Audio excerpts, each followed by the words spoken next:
부활하신 주님을 만났던 초대교회 성도들은 지갑이 열려 나누는 사람들이 되었습니다. 부활하신 주님을 만난 이들은 입술이 열려 예수 부활을 전하는 증인들이 되었습니다. 부활하신 주님을 만난 이들은 마음이 열려 사랑하는 사람들이 되었습니다. 옆에 있는 사람하고 이렇게 인사하겠습니다. 지갑 열어 나누십시다. 굉장히 행복해 하시네요. 두 마디 남았습니다. 입 열어 전하십시다. 마음 열어 사랑하십시다. 지난 3주 동안 우리가 말씀 나눴던 내용의 줄거리입니다. 오늘 말씀입니다. 열매 맺는 사람들, 열매를 맺는 사람들입니다. 요한복음 1장 1절 이하는 이렇게 말씀합니다. 태초에 말씀이 계시니라. 이 말씀이 하나님과 함께 계셨으니 이 말씀은 곧 하나님이시니라. 그가 태초에 하나님과 함께 계셨고 만물이 그로 말미암아 지은 바 되었으니 지은 것이 하나도 그가 없이 된 것은 없느니라. 그는 안에 생명이 있었으니 그 생명은 사람들의 빛이라. 태초의 말씀으로 존재하셨던 하나님, 그리고 만물 창조의 근원이신 그분, 그 속에 생명이 있었는데 그 생명은 큰 사람들의 빛이신 분, 한 분을 가리키고 있는 거죠. 누굽니까? 예수 그리스도이십니다. 예수 그리스도는 말씀이시고 그리고 창조의 근원이시고 생명이자 빛이시기 때문에 예수 그리스도를 만난 사람들은 삶이 바뀔 수밖에 없습니다. 변화될 수밖에 없습니다. 그래서 지난 역사를 보면 예수님을 만났던 사람은 죽었던 사람이 다시 살아났습니다. 절망하던 사람이 희망을 되찾았습니다. 어둠에 있던 사람들이 빛을 발견했습니다. 탕자 어거스틴이 예수님을 만나자 성자가 되었습니다. 그리고 탕녀였던 막달라 마리아가 예수님을 만났을 때 거룩한 여자, 성녀가 되었습니다. 악질적 세무서장이었던 삭개오가 예수님을 만나자 아주 너그러운 자선가가 되었습니다. 깡패두목 기믹두가 예수님을 만나자 민족을 구원하는 거룩한 하나님의 종이 될 수 있었습니다. 어떻게 이런 일들이 가능합니까? 이유는 간단합니다. 바로 그 예수님이 생명이시기 때문에 그랬습니다. 그 생명이신 예수님께서 이렇게 말씀하십니다. 나는 참 포도나무요 내 아버지는 농부라. 무릇 내게 붙어 있어 열매를 맺지 아니하는 가지는 아버지께서 그것을 제해버리시고 무릇 열매를 맺는 가지는 그 열매를 맺게 하려고 그것을 깨끗하게 하시느니라. 오늘 본문에서 그것을 제거해버리시고 라는 말을 현대어 성경에서는 모두 잘라내버리시고 그렇게 번역했습니다. 새 번역에서는 다 찍어버리시고, 다 한결같이 굉장히 무서운 용어들입니다. 열매 맺지 않는 가지를 하나님은 제거해버리시거나 잘라내시거나 찍어버리신다는 말입니다. 굉장히 무서운 경고입니다. 사실은 이 본문만 그렇지 않습니다. 성경을 주의 깊게 읽어보면 이런 말씀들이 참 많이 나옵니다. 마태복음 3장 10절에서 세례 요한을 이렇게 선포합니다. 이미 도끼가 나무 뿌리에 놓였으니 좋은 열매 맺지 아니하는 나무보다 찍어 불에 던지우리라. 예수님께서도 친히 당신이 말씀하셨습니다. 마태복음 7장 19절 아름다운 열매를 맺지 아니하는 나무는 찍혀 불에 던지우느니라. 그렇습니다. 온 세상을 창조하신 그 능력의 생명의 주님이신 예수님을 만났음에도 불구하고 열매를 맺지 못하는 사람들은 찍힐 수밖에 없다는 겁니다. 생명의 주이신 예수님을 만난 사람들은 반드시 열매를 맺어야 합니다. 인격의 열매, 인품의 열매, 삶의 모든 섬김과 사랑의 열매, 입술의 열매, 전도의 열매, 의의 열매, 찬송의 열매를 맺어야 합니다. 김정은 목사님은 한번 이런 말씀을 하셨습니다. 생명 있는 존재는 동물이나 식물이나 심지어는 바이러스에 이르기까지 번식하고 생명을 낳습니다. 기독교인의 생명은 생명 중에서도 최고의 생명입니다. 그래서 내가 예수를 믿고 나를 통해 예수님을 믿는 사람이 없다고 한다면 이것은 엄청난 문제가 아닐 수 없습니다. 아마도 생명이 없는 증거일지 아니면 죽었거나 아니면 너무 어리거나 너무 늙었거나 병들었거나 그 중에 하나일 것입니다. 왜 나는 그 생명이 주님과 함께 더불어 살아간다 하면서 그분을 믿는다 하면서도 삶의 구체적인 현장 속에서 열매를 맺지 못할까요? 혹시 내가 너무 신앙이 어려서가 아닐까요? 아니면 너무 늙어버린 것은 아닐까요? 아니면 내 영혼이 혹시 내 안에서 병들어 버린 것은 아닐까요? 이것도 저것도 아니라면 혹시 생명이신 예수 그리스도를 내가 제대로 한 번도 만나본 적이 없는 것은 아닐까요? 오늘 아침 우리는 우리 자신을 정직하게 돌아봐야 합니다. 내 신앙이 너무 늙어버려서 첫사랑을 잃어버린 것은 아닌지, 세상살이에 너무 바쁘게 돌아다니다가 보니까 내 속에 영적 생명이 나도 모르는 사이에 병들어버린 것은 아닌지, 주님을 믿는다 하면서도 아직도 껍데기만 그럴듯하고 혹시 주님의 생명을 제대로 만나보지도 못한 형식적인 교인은 아닌지 정직하게 돌아봐야 합니다. 거룩하신 성령이여, 우리에게 분별의 영을 더하여 주시옵소서. 우리 자신의 모습을 정직하게 깨닫고 새로 거듭나게 하소서. 이 기도가 오늘 여러분의 기도가 되시기를 축원합니다. 시편 92편 12절 이하는 이렇게 말씀합니다. 의인은 종려나무같이 번성하며 레바논의 백향목같이 성장하리로다. 이는 여호와의 집에 심겼으며 우리 하나님 뜰 안에서 번성하리로다. 그는 늙어도 여전히 결실하며 진액이 풍족하고 빛이 청청하리라. 나는 오늘 예배에 참석한 여러분 모두가 다 종려나무처럼 번성하고 레바논의 백향목처럼 성숙하게 되시기를 축원합니다. 하나님의 집에 심겨졌기 때문에 하나님께서 번성케 하시는 인생을 살게 되시기를 바랍니다. 늙어도, 겉사람은 늙어가도 여전히 결실하며 진액이 풍족하고 빛이 청청한 인생 살게 되시기를 축원합니다. 그렇게 되는 비결이 오늘 요한복음 15장에 등장합니다. 그 첫 번째 비결은 이것입니다. 삶을 깨끗이 하는 것입니다. 이것을 다른 말로 말하면 레위기 19장 2절에 있는 말씀처럼 너희는 거룩하라. 너희 하나님 나 여호와가 거룩하니라. 똑같은 말입니다. 깨끗이 한다. 관계를 깨끗이 하는 것이고요. 나의 인격과 나의 영성과 나의 삶 자체를, 나의 행실을 깨끗이 하는 것입니다. 오늘 요한복음 15장 1절 2절 뜻을 생각하면서 같이 읽어보시겠습니다. 함께 읽습니다. 시작. 나는 참 포도나무요 내 아버지는 농부라. 물은 내게 붙어 있어 열매를 맺지 아니하는 가지는 아버지께서 그것을 제거해 버리시고 무릇 열매를 맺는 가지는 더 열매를 맺게 하려 하여 그것을 깨끗하게 하시느니라. 과수원에서 일하는 일꾼들이 4가지 일을 대충 한다고 합니다. 그 첫 번째는 뭐냐 하면 죽은 가지, 마른 가지는 잘라버리는 거죠. 이걸 가지치기라고 하죠. 두 번째는 죽지 않고 살아있지만 가지치기에서 살아남은 가지지만 그 가지를 그냥 내버려 두는 게 아니라 가지와 가지 사이를 충분히 거리를 떼도록 노력한다는 거예요. 그리고 그 사이에 비닐이라든지 종이라든지 먼지라든지 낙엽이라든지 그런 것이 끼어서 햇빛을 충분히 받지 못하도록 방해하는 것들은 다 깨끗이 치워버린다는 거죠. 이게 청소하는 거죠. 세 번째는 열매들의 숫자를 조정한다는 겁니다. 그러니까 열매가 많이 맺히면 실한 열매가 없으니까, 그래서 아무리 많이 열매가 맺히는 게 좋다 할지라도 어느 정도 숫자만 남겨놓고 나머지는 다 속해서 없애버리는 거죠. 네 번째는 아시는 것처럼 거름도 잘 주고 물도 잘 줘서 영양을 공급하는 겁니다.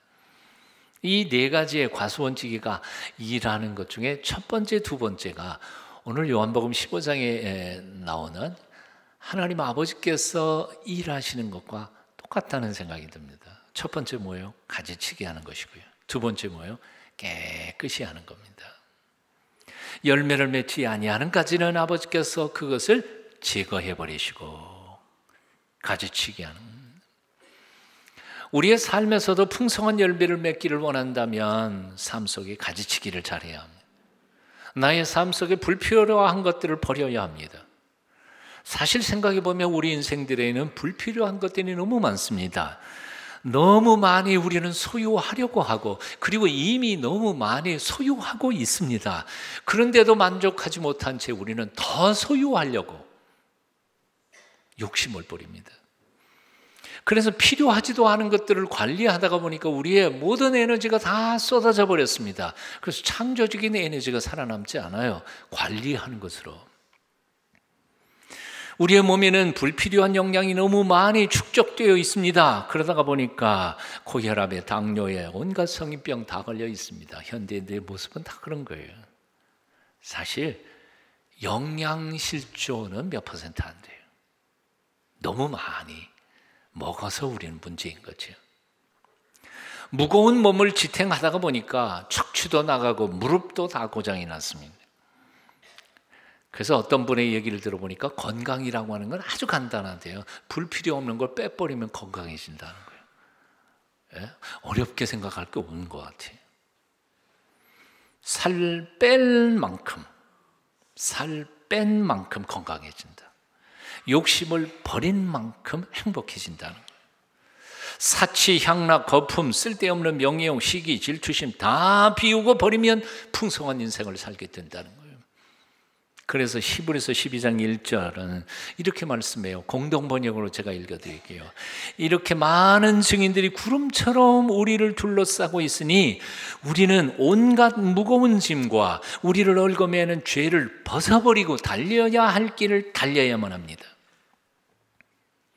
우리가 인생의 경주, 신앙의 경주를 하는데 가장 중요한 첫 번째 조건이 뭐냐면 무거운 거 버려야 돼요.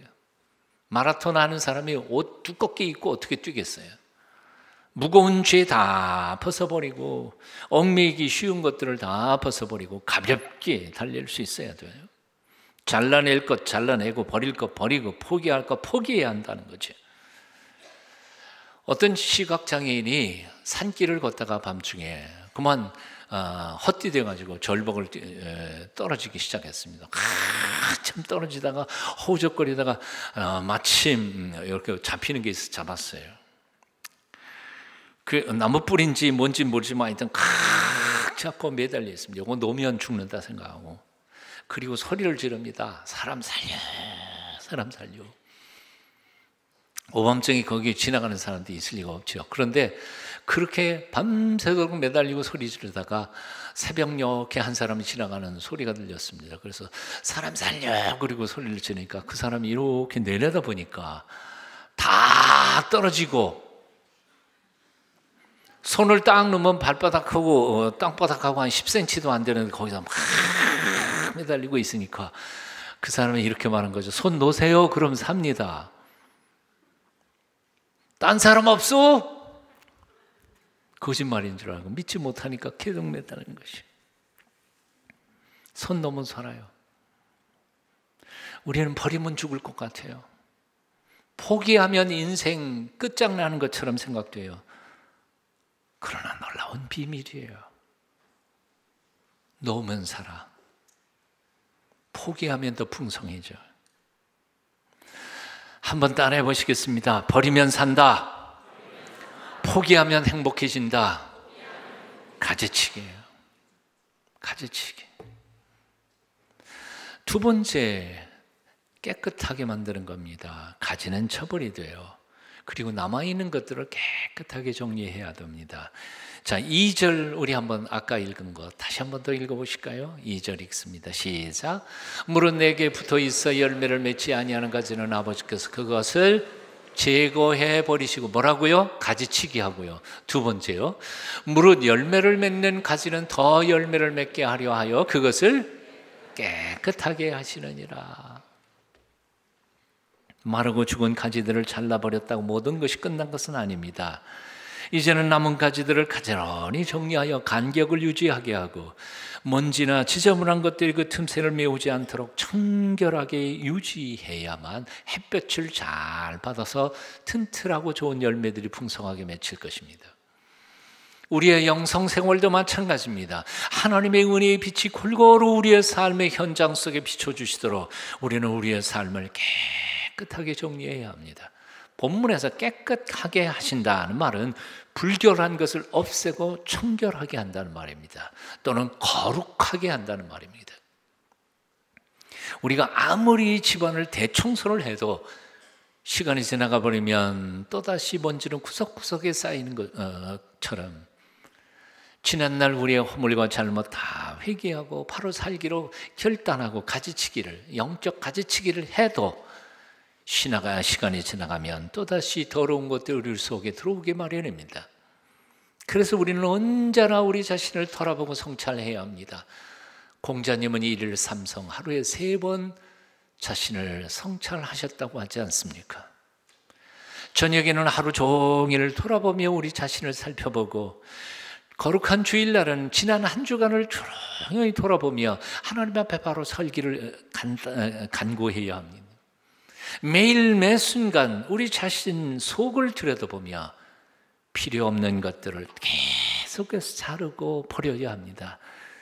미움을 버리고 욕심을 버리고 예수님의 마음으로 사랑하기만 노력할 때 참으로 우리의 삶 속에는 하나님이 주시는 축복의 열매들이 풍성할 줄로 믿습니다. 끊임없이 주일 예배드리고 찬양 예배드리고 수요 기도회를 드립니다. 그것도 모자라다고 여기는 갈급한 영혼들은 새벽을 깨웁니다. 그것도 모자라서 저녁에 쉼 예배에 자신을 돌아보며 하나님의 은총을 구합니다. 그런 삶에 어떻게 하나님의 열매가 풍성하지 않겠느냐 그 말이에요. 야베스의 기도라고 하는 책을 쓴 브루스 웰킨슨이라고 하는 사람은 포도나무 비밀이라는 책도 썼습니다. 그 책 속에 이런 기록이 있습니다. 가장 많은 열매를 맺고 기쁨으로 충만한 그리스도인들일수록 가지치기를 가장 많이 경험한 사람들이다. 가장 많이 가지치기를 한 사람일수록 기쁨이 충만해진다는 거예요. 두려워하지 마세요. 버리는 걸 두려워하지 말고, 가지치는 걸 두려워하지 말고, 성찰하는 것을 두려워하지 마십시오. 부유한 인생을 살게 될 줄로 믿습니다. 풍성한 열매를 맺는 비결 두 번째가 있습니다. 예수 그리스도 안에, 생명의 주이신 예수 그리스도 안에서 사는 것입니다. 우리 4절부터 5절, 4절, 5절, 2절 말씀 읽겠습니다. 한번 읽어봅니다. 시작. 내 안에 거하라, 나도 너희 안에 거하리라.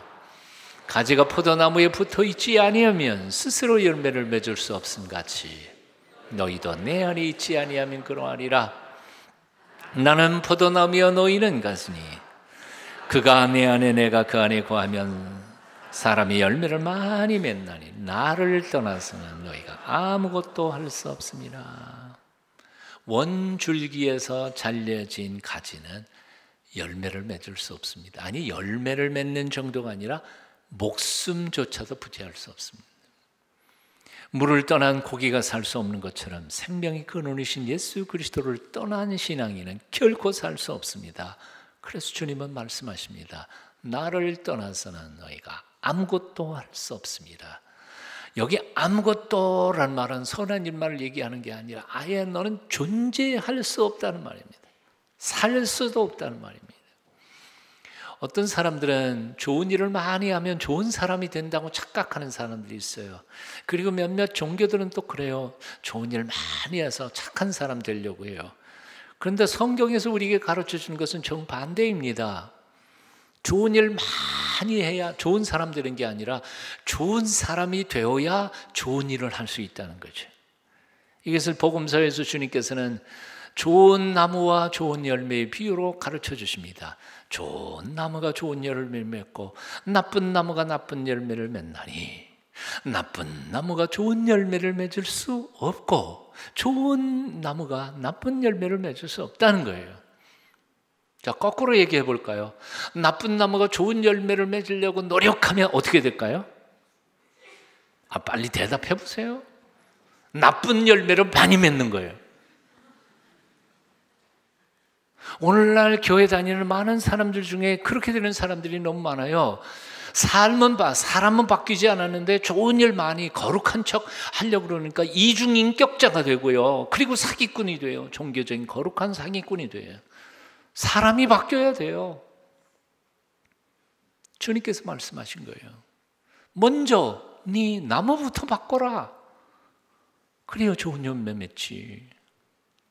남을 사랑하려고 하기 전에 먼저 주님의 사랑을 풍성하게 받으시기를 축원합니다. 항상 주님 안에 있기를 사모하며 그 크신 사랑의 비밀을 깨닫기를 바랍니다. 생명의 주인이신 그분이 부어주시는 생명의 진액을 먼저 받아 여러분의 영혼이 풍성하기를 바랍니다. 그러면 저절로 사랑하게 된다 그 말이에요. 내가 바뀌어야 돼요. 조금 전에도 우리 새가족들하고 얘기하다가 어떤 한 분이 참 말씀하신 지가 참 너무 고마웠어요. 통순교회 왔더니 너무 행복해야 한대 사람들이. 일부러 그렇게 우거지상 만들 필요 없어요. 교회 나오는 게 너무 행복하대요. 주일날 아침에 교회 나올 생각만 해도 행복해진대요. 너무 감사해요. 아멘. 우리 새가족들 박수 한번 했으면 좋겠어요.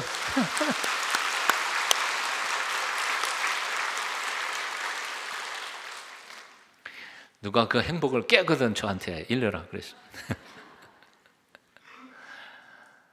먼저 내가 행복해져야 돼요. 그래야 남을 행복하게 만들 수 있는 거 아니에요. 내가 행복해지는 것은 사람을 통해서가 아니라 주님이 내 안에 들어오셔서 나를 복되게 만드실 때 나는 행복해진다는 거예요. 뭐 들은 게 있어야 말을 하지요. 내가 받은 게 있어야 나눠주지요. 안 그래요? 먼저 받아요. 충만히. 자, 주님 안에 거한다는 말이 무슨 뜻일까요? 내가 주님 안에 있는지 주님이 내 안에 있는지 그걸 어떻게 알까요? 여기에 굉장히 중요한 비밀이 있습니다. 오늘 본문 4절에 보면 내 안에 거하라 나도 너희 안에 거하리라. 내가 주님 안에 거하고 주님께서 내 안에 사신다는 거예요. 5절에서도 똑같아요. 그가 내 안에 내가 그 안에 거하면 똑같아요. 그런데 7절 넘어가면서 말이 잠깐 바뀌었어요. 7절에 보니까 너희가 한번 따라해 보세요. 너희가 내 안에 거하고 내 말이 너희 안에 거하면 뭐가 달라졌어요? 말이요. 내 말이 너희 안에 거하면 바뀌었어요. 다시 말하면 주님이 내 안에 사시는지 안 사시는지, 내가 주님 안에서 살고 있는지 아닌지를 알 수 있는 표 딱 하나 뭐예요? 내가 주님 말씀대로 순종하면서 사는 거예요. 내가 주님 말씀대로 절대 순종하면서 그 말씀대로 살아가려고 노력할 때, 즉 주님의 말씀이 내 안에 살아 역사할 때 주님은 내 안에서 계시고 일하고 계시는 거예요. 나도 그 주님 안에 있고요. 굉장히 중요한 말씀이에요. 놀라운 것은 바로 이것입니다. 주님 안에 산다는 것은 첫째, 주님의 말씀을 따라 순종하면서 산다는 것이고요. 그렇게 주님 말씀 따라 순종하면서 살다가 보면 그 모든 기도에 하나님이 들어 응답하시는 능력 있는 기도가 나타난다는 것이고요. 그 능력 있는 기도를 통하여 열매가 풍성해지고요. 그 열매가 풍성해진 삶을 통해 하나님이 영광 받으시고요. 그 영광 받으시는 삶을 사는 사람이 바로 그리스도의 온전한 제자가 된다는 것이죠. 그래서 요한복음 15장 1절부터 8절까지 내용은 이 한 줄이에요. 이 한 줄이에요. 주님 말 안에 거함, 말씀을 순종함, 능력 있는 기도, 하나님께 영광, 그리고 제자됨, 다 같은 말이 한 줄이에요. 이제 여러분에게 묻습니다. 예수 그리스도를 인생의 주인으로 모셔드리고 매 순간 그 명령을 따라 살고 계십니까? 아니면 믿는다 하면서도 여전히 내가 주인 노릇, 왕 노릇하고 있지는 않습니까? 내 생각, 내 지식, 내 상식, 경험, 내 전통, 형식들을 앞세워서 살고 있습니까? 아니면 주님의 말씀에만 최종 권위를 두고 그 말씀에 귀를 기울이며 순종하면서 살아가고 있습니까? 삶의 차이가 나타납니다. 열매, 풍성한 삶, 그렇지 못한 삶입니다. 사랑하는 여러분, 나는 주님 안에 여러분이 항상 있기를 축원합니다. 그분 안에서 모든 생명의 진액을 매 순간 받아 누리며 풍성한 생명의 삶을 살게 되시기를 축원합니다. 비행기 창문에 딱 앉았더니 창문에 파리가 한 마리 딱 앉아 있어요. 그래서 쫓으려고 그랬더니 안 가요. 자세히 봤더니 밖에 앉은 거예요. 파리가 비행기 창문 안에 앉은 것과 밖에 앉은 것의 차이점을 아세요? 파리가 비행기 창문 안에 앉았으면요 9시간이면 LA까지 가요. 지가 날지 않아도 저절로 가요. 그냥 가만히만 붙어 있어도. 예? 열 몇 시간이면 뉴욕도 가요. 호주도 가요. 거기 가만히 있으면. 근데 창문 밖에 앉아 있으면 어떻게 돼요? 예, 비행기 이륙하는 사이 어디로 날아가 버려요. 뭐 죽든지 어떻게든지. 곰곰이 생각하면 이 비밀이 놀랍지 않아요? 영생의 근원이신 예수님 밖에 있는 사람들은 죽을 힘을 다해 노력해도 안 되는 건 안 되는 거예요. 근데 놀라운 것은 그 예수님 안에 있는 사람들은 그런 기적 같은 일들을 매일 일상 속에서 체험하면서 살아가는 사람들이 바로 그리스도인들이라는 거예요. 못 믿는 것 같아요. 지난주에 우리 집사람하고 저하고는 2달 동안 정말 밤잠을 못 자면서 고민하면서 기도했던 것, 하나님의 기적을 체험했어요.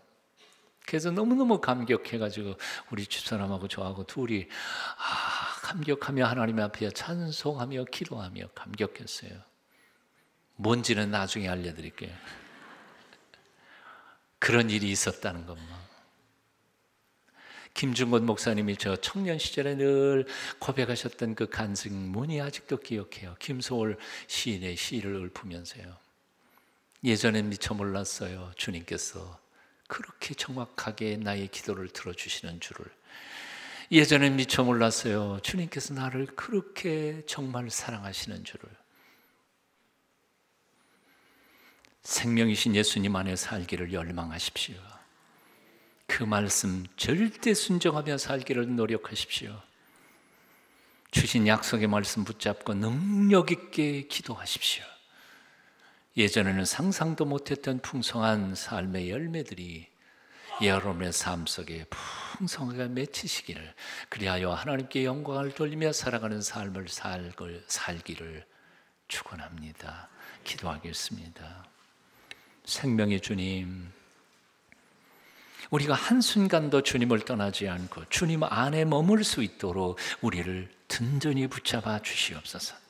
오직 주님 안에서, 그리고 주님으로 인하여 풍성한 삶의 열매를 맺힐 수 있도록 우리를 도와주시옵소서. 예수님 이름으로 기도합니다. 아멘.